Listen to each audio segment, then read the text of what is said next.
তুই ছাড়া যে আর কেহ নাই এই কলিজার ভিতরায়, তোর ছোঁয়াতে মনের ভিতর শান্তি সুখের ঢেউ খেলায়। এই হায়াতে পাইলে তোরে বাকি কি আর থাকে রে, না দেখিলে একদিন তোরে পরাণ আমার পরে রে। ও প্রাণ সখী রে, তোর রূপেতে করলি পাগল, মন বসে না ঘরে রে, না দেখিলে একদিন তোরে পরাণ আমার পড়ে রে। ও প্রাণ সখী রে। বাহ, ভীষণ সুন্দর। মানে গানের সুরটার মধ্যে চমৎকার একটা না, মজা এটা আছে। এটা মানে বলতো এটা একটা প্রাচীন সুর আর কি। তো এই সুরটা যেহেতু আমার অত্যন্ত প্রিয়, তো এটার উপরে আমরা নতুন করে লিরিক্সটা লেখাই। তো এবং তারপরে সুন্দর একটা মিউজিক অ্যারেঞ্জমেন্ট করে গানটা ছাড়ি, এবং গানটা আমার মানে পার্সোনালি আমার সুরটা আগে পছন্দের। করা হয়েছে, তারপরে লিরিকটা দেওয়া হয়েছে। এটা কি আপনার ইউটিউব চ্যানেলের জন্য রিলিজ না, হয়েছে? এটা এ সিরিজ নামে একটা ইউটিউব চ্যানেল থেকে এসেছে।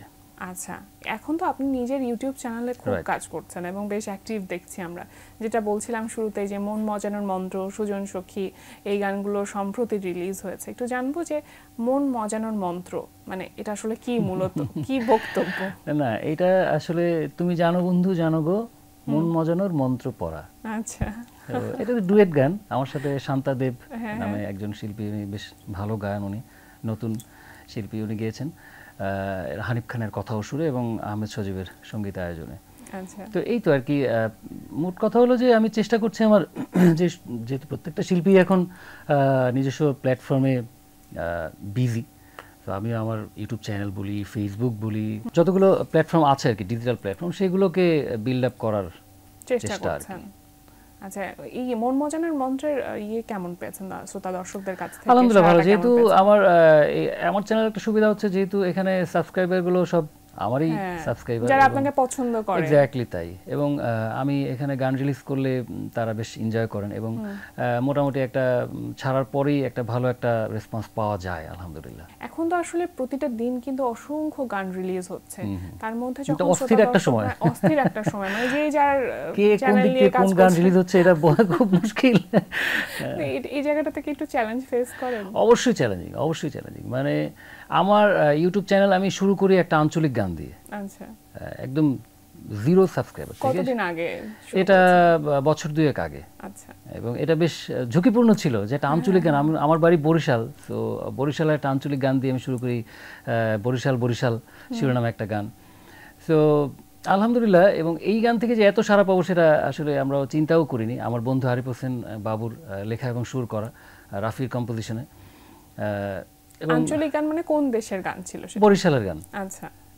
আমারই প্ল্যান ছিল যে ওকে বললাম যে বন্ধু এরকম কিছু করা যায় কিনা, ওর বাড়ি বরিশাল, যে আমাদের বরিশাল অঞ্চলের এরকম কোনো উল্লেখযোগ্য গান নাই, সো নেভাই বরিশাল গান দিয়ে শুরু করা বিষয়টা এরকম। এবং বরিশালের শুনবো ভাইয়া আমরা, একটু শুনতে পারি? হ্যাঁ, এটা শুনি। ওকে। কলজালা মানু মোরা নদীর দেশের ধানু পোলা বাড়ি বরিশাল, ধানের দেশের মানু মোরা বালাম চাউলে ভরা গোলা বাড়ি বরিশাল।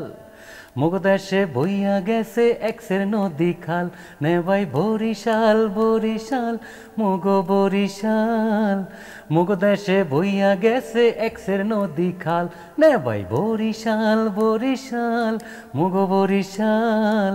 মুগ দেশে বইয়া গেছে এক্সের নদী খাল। এরকম আর কি। মানে আমি এই গান করতে যেয়ে আমি নিজেও আসলে অনেক বরিশালের অনেক স্পেশাল কিছু হিস্ট্রি আমি জানতাম, সেগুলো জেনেছি। কারণ আমার বন্ধু আরিফ হোসেন বাবু বেসিক্যালি বরিশাল নিয়ে গবেষণা করে, এবং এত ভালোবাসা পেয়েছি। নট অনলি বরিশাল, আমার ইউটিউব চ্যানেলে আমি অনেক কমেন্টস দেখি যে অন্যান্য জেলার মানুষরাও তারা বরিশালের প্রেমে পড়ে যায়, যে এই গানটা শুনলে মনে হয় বরিশাল একবার ঘুরতে যায়।